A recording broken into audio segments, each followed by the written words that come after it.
Hello, my name is Kalia Leach and I'm a student at Randallstown High School. Since the beginning of time, many black people strive to achieve the unrealistic goal of being accepted by the oppressors. While some of my golden lineage strive to achieve the highest status, many of them decided to create their own social hierarchy where acceptance will be the only option for people of my kind. The dream of being unwelcomely invited to engage in someone's project who will always view you as inferior is useless. Why fight to be somewhere you were not wanted?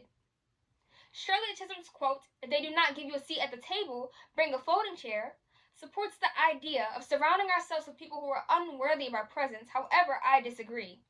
The foundation of this country was built upon lies and lost innocent lives. The unfortunate truth is that black people will always be at a disadvantage.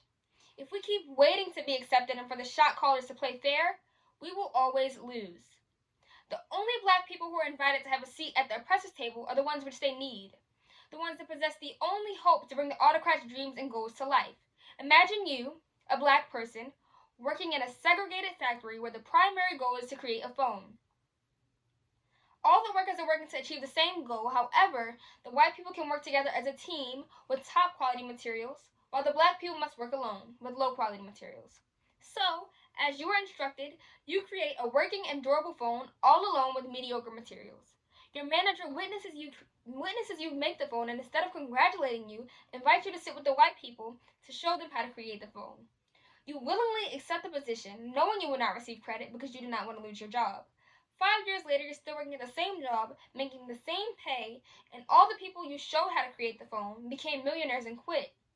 What you had not then realized is that you were the only person skilled enough to create the phone, which meant you could have received full credit by selling them on your own and making more pay than what your job offered.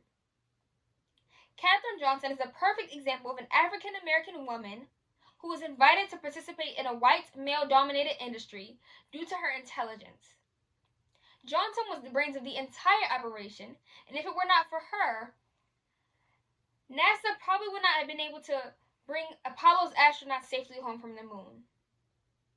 I believe it is pointless to dedicate your life fighting to sit at a table which you are not entirely welcomed.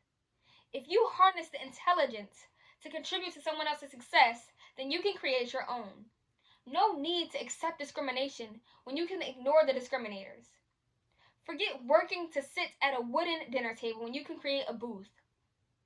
Discriminators aren't seeking validation from black people to be accepted.